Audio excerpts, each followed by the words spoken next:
नमस्कार, आप देख रहे हैं न्यूज ब्लास्ट नेशनल। आपके साथ मैं हूं श्वेता मिश्रा। चलिए खबरों के सफर को आगे बढ़ाते हैं। उत्तराखंड में कांग्रेस का चेहरा बन सकते हैं हरीश रावत। फिलहाल पंजाब में कांग्रेस के पीस मेकर हैं हरीश रावत। हरीश रावत के समर्थन में कई कांग्रेस विधायक दिल्ली में हैं। अगले वर्ष उत्तराखंड में भी विधानसभा चुनाव होंगे। उत्तराखंड के मुख्यमंत्री रह चुके कांग्रेस के हरीश रावत को भावी सीएम घोषित कर सकती है कांग्रेस। तो ऐसा माना जा रहा है कि इनकी घोषणा हो सकती है। फिलहाल पंजाब में कांग्रेस के पीस मेकर हैं हरीश रावत। रिटायर्ड सरकारी अधिकारियों में गजब की उद्यमशीलता। 31 जनवरी 2013 को सचिव वित्तीय सेवाएं पद से रिटायर हुए डीके मित्तल ने नहीं किया कूलिंग ऑफ पीरियड का इंतजार। बिजनेस स्ट्रेटजी एडवाइजरी सर्विसेज के निदेशक नियुक्त हुए। 8 जनवरी 2014 को बन गए थे इस कंपनी के निदेशक और इसे अपनी खुद की कंपनी बताते हैं डीके मित्तल। कई अन्य बड़ी कंपनियों के बोर्ड में भी शामिल है मित्तल। और वहीं कूलिंग ऑफ पीरियड की परवाह नहीं करते कई अफसर। वित्त मंत्रालय में सचिव पद से रिटायर हुए थे पीवी भिडे। 2010 में 31 जनवरी को रिटायर हुए। अक्टूबर में नियुक्ति हुई। सिर्फ 9 महीने बाद L&T फाइनेंस लिमिटेड में निदेशक नियुक्त किए गए। करीब आधा दर्जन कंपनियों के निदेशक हैं पीवी भिडे।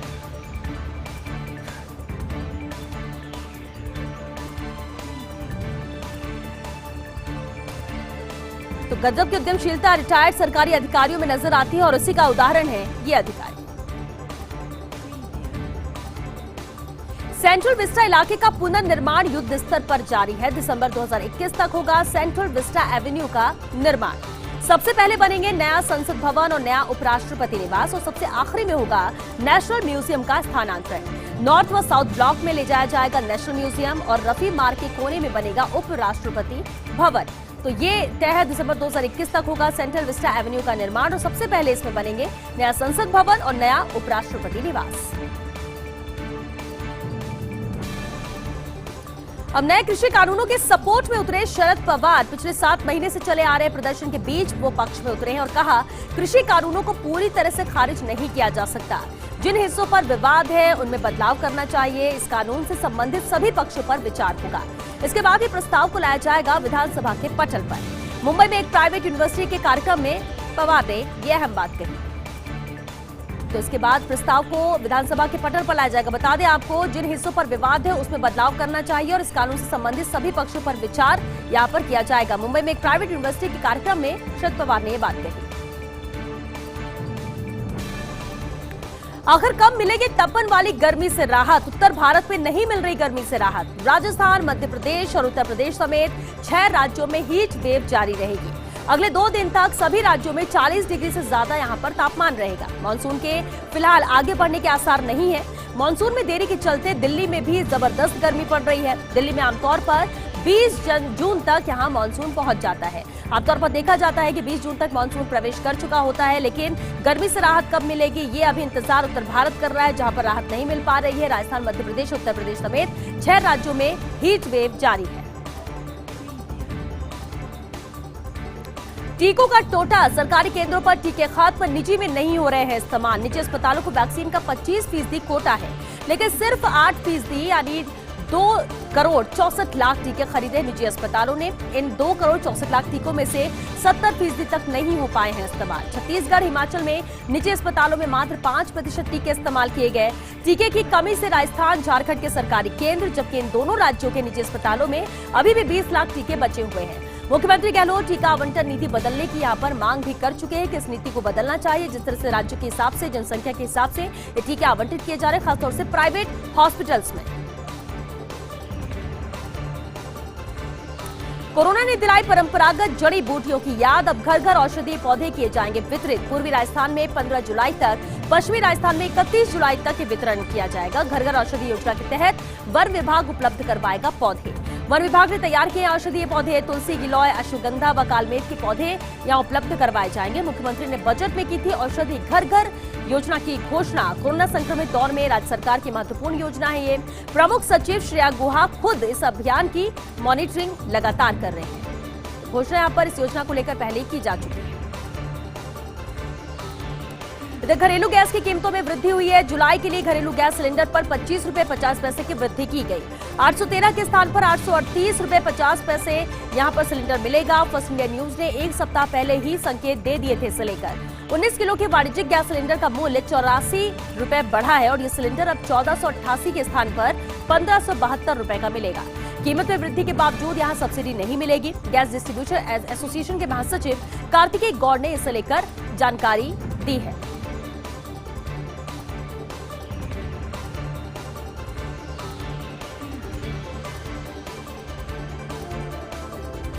कच्चा माल महंगा होने का असर है। रोजाना पेट्रोल डीजल की बढ़ती कीमतों की मार आम आदमी झेल रहा है। अब साबुन, तेल और शैम्पू जैसी रोजमर्रा की कीमतों में आग लगी है। 3 माह से 3 से 40% तक बढ़ गए हैं दैनिक उपयोग की वस्तुओं के दाम।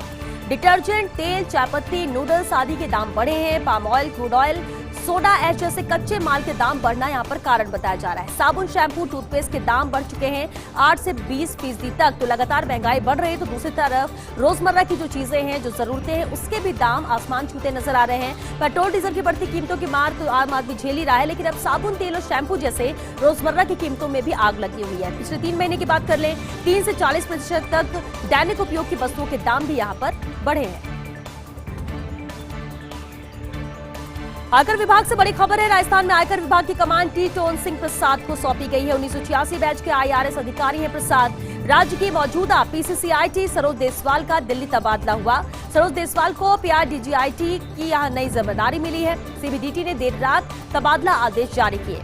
19 प्रधान मुख्य आयुक्त स्तर के अधिकारियों के यहां पर तबादले हुए हैं। अंडर सेक्रेटरी योगेश शर्मा के हस्ताक्षर से ये आदेश जारी किए जा चुके हैं। तो 19 प्रधान मुख्य आयुक्त स्तर के अधिकारी हैं जिनके तबादले किए जा चुके हैं। आदेश यहां पर निकाले जा चुके अंडर सेक्रेटरी योगेश शर्मा के हस्ताक्षर से। प्रदेश के जंगलात महकमे में गैर राजस्थान मूल के अफसरों का कब्जा है। वरीयता में पहले 25 IFS में राजस्थान मूल के महज 5 अफसर हैं।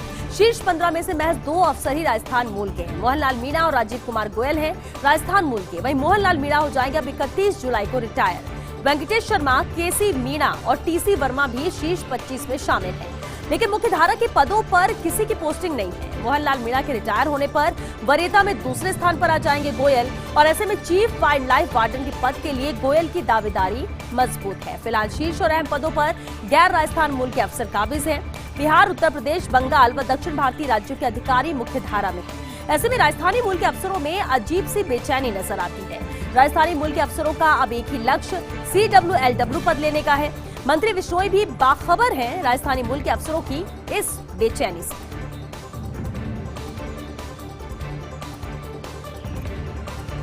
तो बिहार, उत्तर प्रदेश, बंगाल व दक्षिण भारतीय राज्यों के अधिकारी यहां मुख्य धारा में हैं और ऐसे में ही राजस्थानी मूल के अफसरों में अब अजीब सी बेचैनी दिख रही है कि उन अफसरों का अब एक ही लक्ष्य नजर आता है CWLW पद लेने का।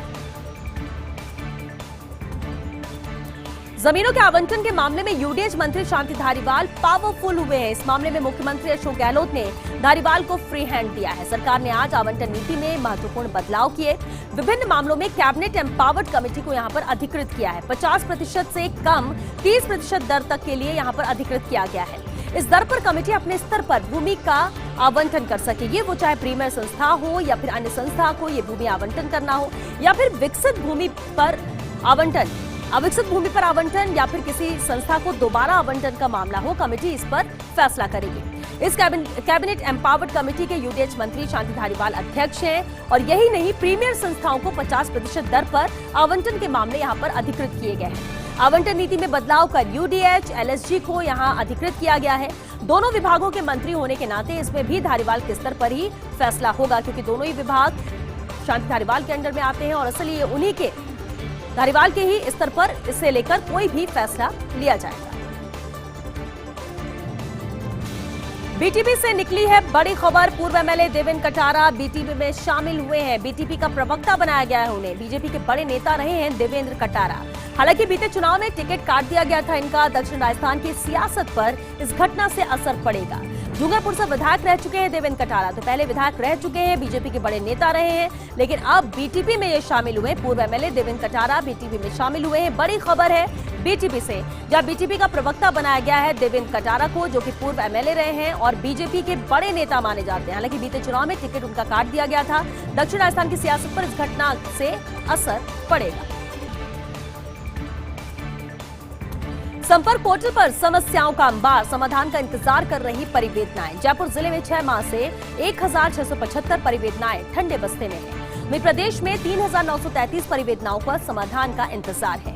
जोधपुर, अजमेर, अलवर समेत अन्य जिलों में भी यही हाल है। हालांकि कुछ परिवेदनाओं का समाधान भी हुआ है। जयपुर के बाद जोधपुर में सर्वाधिक 316 परिवेदनाएं पेंडिंग हैं। बीते 6 माह से समाधान के इंतजार में ये समस्याएं हैं, जबकि समाधान को लेकर खुद सरकार भी गंभीर है।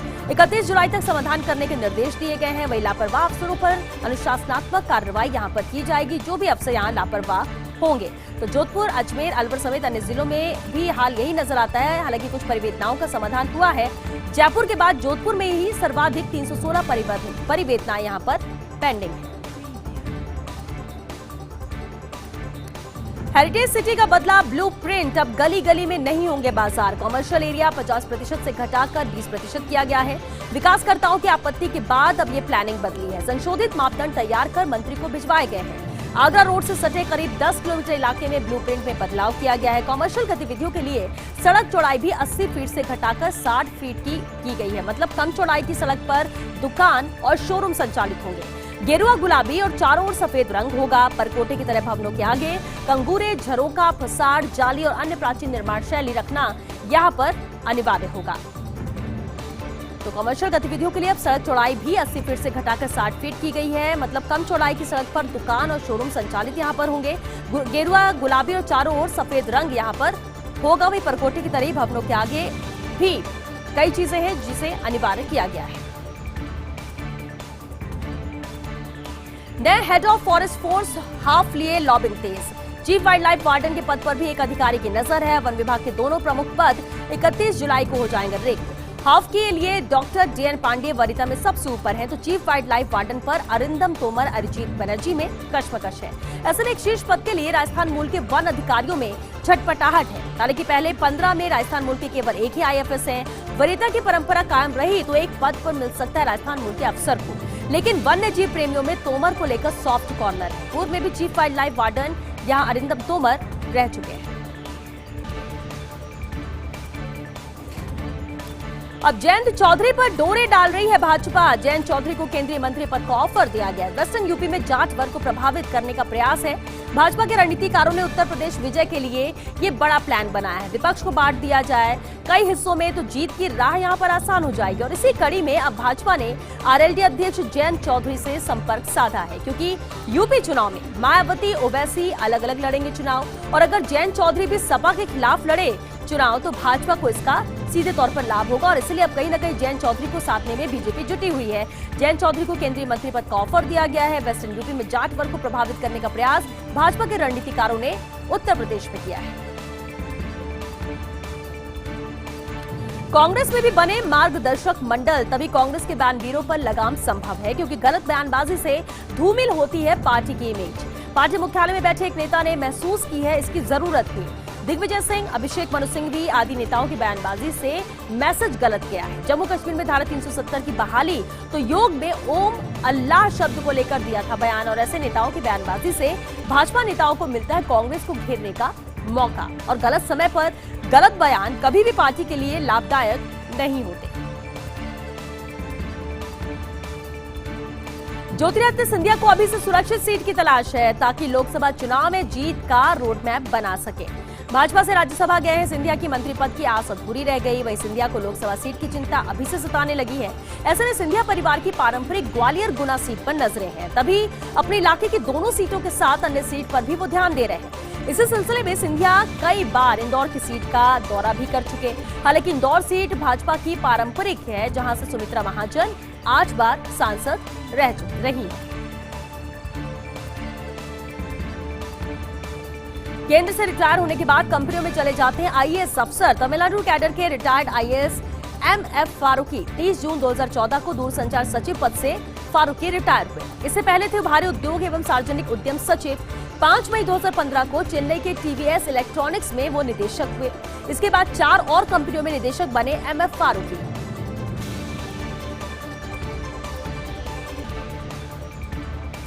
सुशील कुमार शिंदे की कांग्रेस नेतृत्व को खरी खरी। उन्होंने कहा कांग्रेस में विचारधारा की संस्कृति खत्म हो रही है। गलतियां होती हैं, लेकिन उसे सुधारने के लिए चिंतन शिविर की परंपरा खत्म हुई है। एक जमाना था मेरे शब्दों का कांग्रेस में वजन था, लेकिन अब ऐसा नहीं रहा। शिवसेना नेता संजय राउत ने शिंदे के बयान पर प्रतिक्रिया दी। कहा कि शिंदे ने जो कहा उस पर मंथन और चिंतन होना चाहिए। शिंदे कांग्रेस के सबसे पुराने सिपह सालार हैं। अब उनकी वेदना व्यथा पर पार्टी में चिंतन होना चाहिए। महाराष्ट्र के पूर्व मुख्यमंत्री और देश के पूर्व गृह मंत्री रहे शिंदे और उनके इस बयान के बाद उस पर चिंतन करने की जरूरत। शिवसेना नेता संजय राउत ने भी इसे लेकर प्रतिक्रिया देते हुए कहा कि इस पर चिंतन करने की जरूरत है। आम की मिठास दूर करेगी केंद्र और बंगाल की कड़वाहट। ममता बनर्जी ने प्रधानमंत्री मोदी को बंगाल के आम भेजे। हिमसागर, मालदा और लक्ष्मण भोग के भेजे हैं आम। राष्ट्रपति रामनाथ कोविंद, उपराष्ट्रपति वेंकैया नायडू, गृह मंत्री अमित शाह और राजनाथ सिंह को भी ये आम भेजे गए। बंगाल चुनाव के दौरान सियासी लड़ाई से कड़वाहट आई थी और अब आम की मिठास से कुछ हद तक ये कड़वाहट दूर होगी और ऐसा माना जा सकता है कि गृह मंत्री अमित शाह और राजनाथ सिंह को भी ये आम भेजे गए हैं। इसके अलावा राष्ट्रपति रामनाथ कोविंद, उपराष्ट्रपति वेंकैया नायडू को भी आम भेजे गए। देश में नए कोरोना वैक्सीन का अपडेट है। जाइडस कैडिला ने वैक्सीन ज़ाइकोव-डी के इमरजेंसी इस्तेमाल की अनुमति मांगी है। डीसीजीआई को इजाजत के लिए यहां पर आवेदन किया गया है। 12 करोड़ सालाना डोज की क्षमता है इसकी। फेज 3 के ट्रायल में इसे पूरी सफलता मिली है। 12 से 18 वर्ष के 1000 बच्चों पर भी ये सफल रही है। ज़ाइकोव-डी को अनुमति मिलने पर होगी देश में 5वीं ये वैक्सीन। उधर डीसीजीआई ने रूसी वैक्सीन स्पुतनिक लाइट के फेज 3 ट्रायल की अनुमति नहीं दी है। डॉक्टर रेड्डीज ने मांगी थी फेज 3 ट्रायल की इजाजत। स्पुतनिक लाइट वैक्सीन की केवल एक डोज ही यहाँ पर पर्याप्त होती है, इसमें दूसरी डोज लगाने की जरूरत नहीं है।